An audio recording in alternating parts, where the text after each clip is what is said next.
अस्सलाम वालेकुम। आज हमारे साथ मौजूद हैं डॉक्टर अमीन आलम, जो कि प्लास्टिक सर्जन हैं और असिस्टेंट प्रोफेसर हैं जनरल हॉस्पिटल में। कमोबेश 23 साल का इनका एक्सपीरियंस है। आज हम इनसे कुछ तरह सवालात भी करेंगे और कुछ ऐसे सवालात इनकी ज़िंदगी से रिलेटेड कि किस तरह से ये इस पोजीशन में पहुँचे, डॉक्टर बनना क्या आसान है, क्या डॉक्टर बनने के बाद जो इंसान की एक्सपेक्टेशंस होती हैं वो पूरी हो जाती हैं, क्या डॉक्टर की ज़िंदगी बहुत आसान है। सर अस्सलाम वालेकुम, बहुत शुक्रिया आपका, वेलकम। जी बिस्मिल्लाहिर्रहमानिर्रहीम, इय्याका नअबुदु व इय्याका नस्तईन। Thank you very much. आप साहब, आपने मेरे लिए ये स्पेशल प्रोग्राम अरेंज किया, तो अल्लाह ताला का बड़ा एहसान है कि अल्लाह पाक ने मुझे इस शोबे से मुंसलिक किया और इसके साथ जो भी एक्सपेक्टेशंस थी जो मेरी और मेरे पेरेंट्स की, अल्लाह ताला ने वो भी पूरी फरमाई। लेकिन इसके लिए जो मैं एक बात कहना चाहूँगा कि ये इतना आसान काम नहीं है। इसको आप इतना लाइट ना लें कि ये मतलब आप सोचें और डॉक्टर बन जाएंगे। मेरा ख़्याल है it's all been blessing by almighty Allah. अगर अल्लाह पाक की ज़ात चाहे तो आप डॉक्टर बन सकते हैं, वरना मेरा नहीं ख्याल दुनिया की कोई ताकत। आप जितनी मर्ज़ी मेहनत कर लें, जो मर्ज़ी पढ़ लें, दिन रात एक कर लें, लेकिन जब तक खुदा की तरफ से मंजूरी नहीं होती उस वक्त तक आप डॉक्टर या जज वकील जिसको बोलते हैं वो नहीं बन सकते। ये स्पेशल रूहें होती हैं कि जिनको अल्लाह की तरफ से सिलेक्शन होती है और अल्लाह पाक उनको नवाजता है।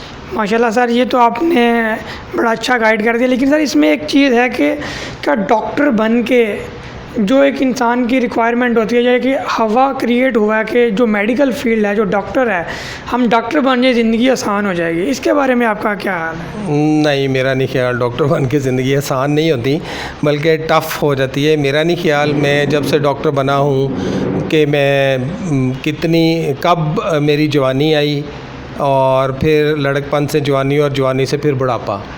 मुझे ये बिल्कुल अपनी ज़िंदगी के जो 25-30 साल 35 साल हैं बिल्कुल भी नहीं पता चला। इंटर से निकले तो पता चला कि जी अब आपको मेरिट लेना है मेडिकल कॉलेज में। जब मेडिकल कॉलेज में पहुँचे तो पता चला जी आपको 5 साल के लिए हर प्रॉफ जो है फर्स्ट अटैम्प्ट में पास करना है। फिर वहाँ से निकले तो पता चला जी हाउस जॉब करनी है। हाउस जॉब वो दिन रात का काम है, एक हफ़्ता हम घर नहीं जाते, बिल्कुल दिन रात एक कर देते हैं। फिर उसके बाद पता चला जी अब आपकी शादी होनी है तो आपने पैसे इकट्ठे करने हैं। पैसे इकट्ठे करने के चक्कर में 3-3 नौकरियाँ की और अब ये वक्त आ गया है कि विद द पासिंग टाइम और सीनियरिटी आपकी रिस्पॉन्सिबिलिटीज़ उतनी बढ़ती जाती हैं। शादी के बाद आपको घर भी संभालना है, बच्चों को भी टाइम देना है, क्लिनिक को भी टाइम देना है और फिर आपको अपनी जो सरकारी जॉब है उसको भी टाइम देना है। तो मेरा ख्याल it's very hard, rough and tough to become a doctor and it's only by almighty अल्लाह। अगेन आई वुड से कि इट्स नॉट विदाउट ब्लेसिंग। अल्लाह की ज़ात आपको सेलेक्ट करती है, वही आपको डॉक्टर बनाती है और वही आपको हिम्मत, हौसला और बर्दाश्त और ताकत तवानाई देती है कि जिसके ज़रिए आप ये सारे कोप कर पाते हैं। माशाल्लाह सर, आपने तो बहुत ज़्यादा ब्रीफली एक्सप्लेन किया। सर इस हवाले से गाइड कर दें कि आप प्लास्टिक सर्जनी क्यों, इतनी ज़्यादा फील्ड हैं, इतना कुछ है, आर्थोपेडिक है, जनरल सर्जन है, न्यूरो सर्जन होते हैं, इसके अलावा और भी ऑन्कोलॉजिस्ट हैं, कैंसर के स्पेशलिस्ट होते हैं, लेकिन प्लास्टिक सर्जनी क्यों? हाँ, इट्स वेरी गुड क्वेश्चन। मतलब जो इसका आसान जवाब है और मैं समझता हूँ अगेन ये भी अल्लाह की तरफ से सिलेक्शन होती है कि अगर सारे जनरल सर्जन बन जाए, ऑर्थोपेडिक बन जाए या कोई ख़ास लोग जो हैं वो न्यूरो सर्जन या कार्डिक बाईपास सर्जन को इस तरह के जो भी बन जाए, ये इट्स वेरी रेयर। ये अल्लाह पाक ने सिलेक्ट करना था तो मैं I am very grateful to almighty Allah कि उसने मुझे as a plastic surgeon select किया। और ये मेरी आज से नहीं ख्वाहिश थी कि when I joint immediately after senior house officer in Shalamar hospital, तो where I used to work with professor Munir Akhtar साहब। He was plastic surgeon my उस्ताद और साथ ही थे प्रोफेसर सैयद ज़फ़र हैदर साहब। तो मुझे ज़्यादा मौका मिला जो है वो उनके साथ काम करने का था। देवर मतलब बहुत pioneer plastic as well as thoracic surgeon. तो मुनीर साहब के साथ ज़्यादा इंटरेक्शन रहता था उनके साथ। ही was plastic surgeon, first plastic surgeon थे जिन्होंने रॉयल कॉलेज का जिनका एडमिशन हुआ और वो पाकिस्तान से पढ़ने के लिए वहाँ गए थे। सिमिलरली प्रोफेसर सैयद ज़फ़र हैदर साहब थे, ही वाज थोरेसिक सर्जन, तो वो भी पायनियर थोरेसिक सर्जन थे। He went to UK very first time royal college for post graduation. तो ये मेरे लिए अल्लाह पाक की तरफ से it's great blessing and honour for me कि अल्लाह पाक ने मुझे चांस दिया और मैंने उनके साथ काम किया और मेरी ट्रेनिंग उन्हीं के नक्शे कदम पर हुई। और मुझे जो फ़र्स्ट टाइम जो ख्वाहिश हुई थी वो उनके साथ काम करने की, जब मैंने उनके साथ काम किया, मैंने कुछ स्किन ग्राफ्टिंग्स की, फिर उसके साथ राइनोप्लास्टीज़ की, फिर उसके बाद ब्रेस्ट ऑगमेंटेशन के केसेस थे, ब्रेस्ट रिडक्शन के केसेस थे, हाइपोस्पेडियासिस, लिप पैलेट। वो मैंने देखा कि कि आप सिंपल एक ऑपरेशन करते हैं 2 ढाई 3 घंटे का, तो उसके बाद पेशेंट की शक्ल ही बदल जाती है, मतलब इमीडिएट रिज़ल्ट्स होते हैं उसके। उसमें आप एक सर्विसेज जो देते हैं वो तो देते ही हैं, लेकिन उसके साथ पेशेंट की सेटिस्फेक्शन बहुत ज़्यादा है। इसको आप सिंपल ये ना लें कि सेटिस्फेक्शन ही है, इन अदर वर्ड्स अगर आप कोई गलत करते हैं तो वो भी इमीडिएटली आपको मिलेगा उसका सिला। तो इसलिए मुझे वो अच्छा लगा कि आप कोई भी सर्जरी करते हैं तो इमीडिएटली आपको रिजल्ट्स भी मिलते हैं, पेशेंट भी खुश होता है और आप भी खुश होते हैं। और दूसरा ये है कि इसमें पोस्ट ऑपरेटिव कॉम्प्लिकेशन बहुत कम है comparative to general surgeon, neuro surgeon, orthopaedic, trauma surgeon. कुछ भी करके आते हैं, आपको सारी रात परेशानी रहती है कि वो अब उसकी अंतड़ियाँ ना ब्लॉक हो जाए, अब उल्टी ना आ जाए, अब खून ज़्यादा ना बह जाए, अब दर्द हो रही है, अब कुछ हो रहा है। मतलब इस सेंस में प्लास्टिक सर्जरी में जो पोस्ट ऑपरेटिव कॉम्प्लिकेशन है वो आसान है। आप घर जाके आराम से सुकून से सो सकते हैं अगर आपने ऑपरेशन सही और अच्छा किया है।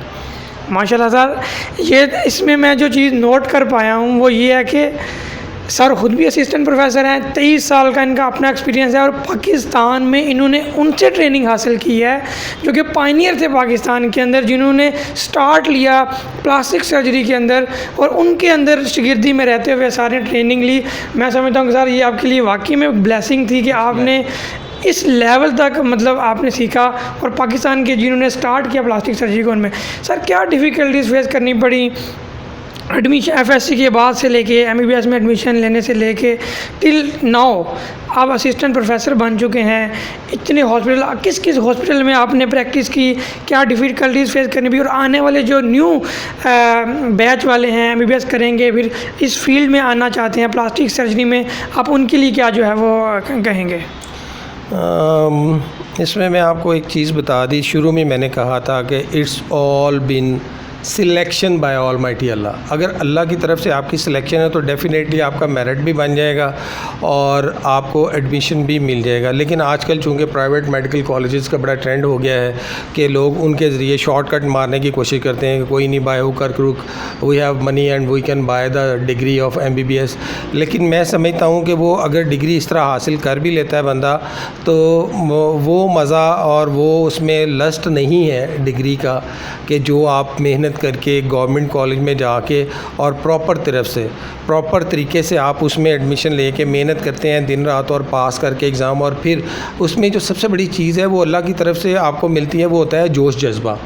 अगर आप में वो जोश जज्बा ही नहीं है, आप समझते हैं कि सिर्फ मैंने एक स्टेटस कॉन्शियस होते हुए मैंने डिग्री हासिल करनी है और बाद में लोगों को बताना कि आई एम डॉक्टर, तो हम लोगों ने बहुत सारे अब जो क्लिनिकल और प्रैक्टिकल लाइफ में देखा है कि ऐसे लोग जो है ना उनका they have very lack of interest in patient treatment, patient services, उनमें बिल्कुल भी जज्बा नहीं है। वो सिर्फ यही होता है कि बस सज धज और फिर उसके बाद फैशन शोबिज़ की तरह वो उसको अडॉप्ट करते हैं और उनमें रियल सेंस ऑफ सर्विसेज नहीं है।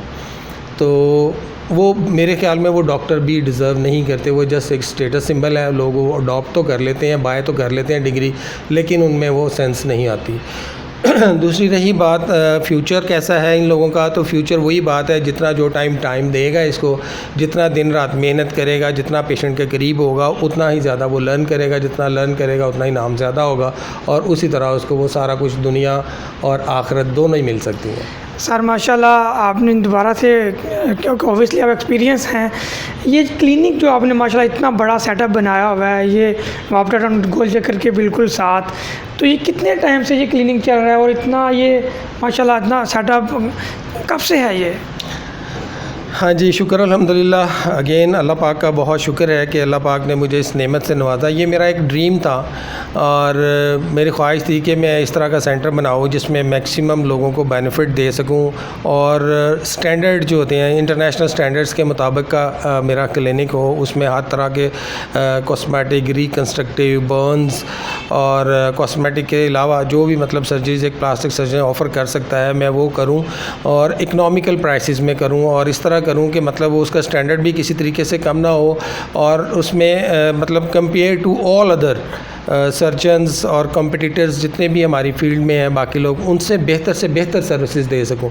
तो ये मेरा ख्वाब था, एक ड्रीम था जो अल्लाह ताला ने पूरा कर दिया। और अल्हम्दुलिल्लाह I have establish this kind of setup here almost, मतलब इट्स 8.5 के मरले में है। इसमें थिएटर भी है, रिकवरी रूम भी है, शॉर्ट माइनर प्रोसीजर रूम भी है, वेटिंग एरिया भी है और इस तरह का अल्हम्दुलिल्लाह। और सारा सेटअप इस तरह का है कि इसके अंदर ही मैंने जो मतलब ऑपरेशन के दौरान मेडिसिन्स चाहिए होती हैं वो सारी मेरी इधर ही अवेलेबल है। हमें कभी भी अल्लाह का शुक्र है कोई ज़रूरत नहीं पड़ी कि हम भागम भाग बाहर से या कोई चीज़ इस तरह का पेशेंट पे बर्डन डालें। जो भी होती है कोशिश करते हैं कि एक मिनिमल जो इकनॉमिकल पैकेज है वो पेशेंट से बात करके, क्योंकि इस बात की एक फ़ीलिंग मुझे शुरू से ही रही है कि एक आम लेमैन जो होता है या मतलब जिसका इस प्रोफेशन से ताल्लुक़ नहीं है, आप उसको कह देते हैं जी मैं अपनी फ़ीस इतनी लूँगा लेकिन ये दवाइयाँ ले आएँ, फ़लानी चीज़ ले आएँ। इस तरह मतलब जब आप वो पेशेंट मार्केट में जाता है चीज़ें लेने के लिए तो कहीं से एक चीज़ मिलती है, दूसरी नहीं मिलती, तीसरी, तो वो पेशेंट उसके लिए बड़ा हेक्टिक होता है। तो ये मेरे ज़हन में शुरू से ही था कि मैं इस तरह का सेंटर इस्टेब्लिश करूं कि जिसमें सिंपल पेशेंट आए, पे करे और उसको सारा काम स्मूथली हो जाए और उसको कोई टेंशन, कोई हेक्टिक, कोई इस तरह का जिग-जैग परेशानी ना हो और वो आराम से अपना काम करवा के अपने घर चला जाए without any stress and tension. माशाल्लाह सर, ये सेंटर देख के पता भी चलता है कि माशाल्लाह कोई सेंटर है प्लास्टिक सर्जरी का। लास्ट में सर से ये पूछना चाहूँगा कि मैं इनसे माशाल्लाह सीखता रहता हूँ, इनके अंडर काम भी किया जनाब बर्न सेंटर में। तो सर आपके अंदर जो एक इस्लामिक पर्सपेक्टिव है, स्पिरिचुअलिज़म है, ये आपके अंदर कैसे आया?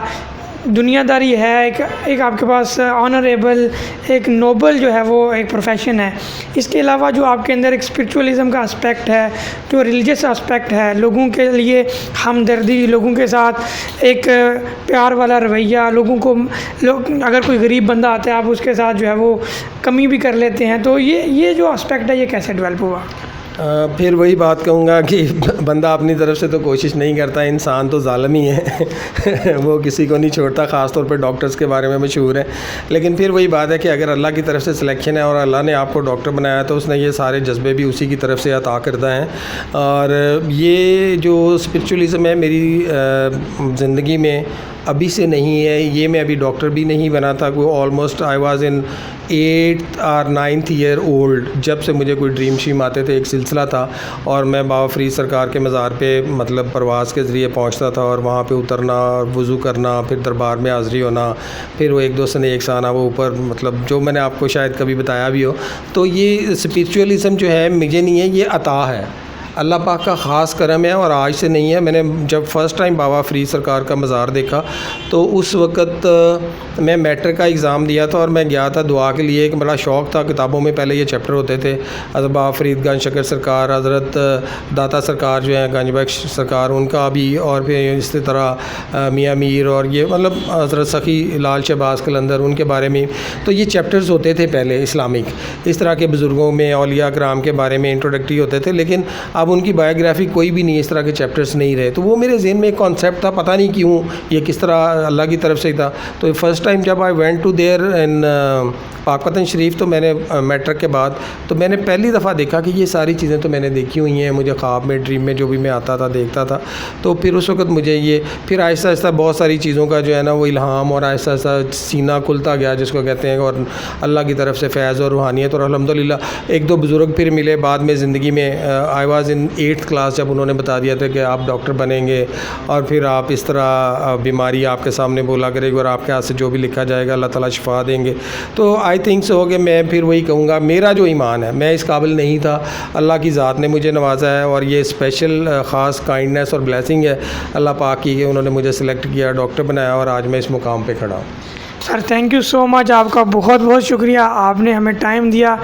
एक बात जो सर की पूरी कन्वर्सेशन से आप लोग भी नोट करेंगे, माशाल्लाह इतनी बड़ी पोजीशन के ऊपर होने के बावजूद, असिस्टेंट प्रोफेसर होने के बावजूद, इतना बड़ा सेटअप चलाने के बावजूद, 23 साल का एक्सपीरियंस होने के बावजूद भी, अमेरिका में ट्रेनिंग करने के बावजूद, दुनिया के डिफरेंट कंट्रीज़ में जाने के बावजूद भी एक ही बात इनकी ज़ुबान पे है कि अल्लाह का करम है, अल्लाह का करम है। मेरी कोई इसमें बड़ी बात नहीं है।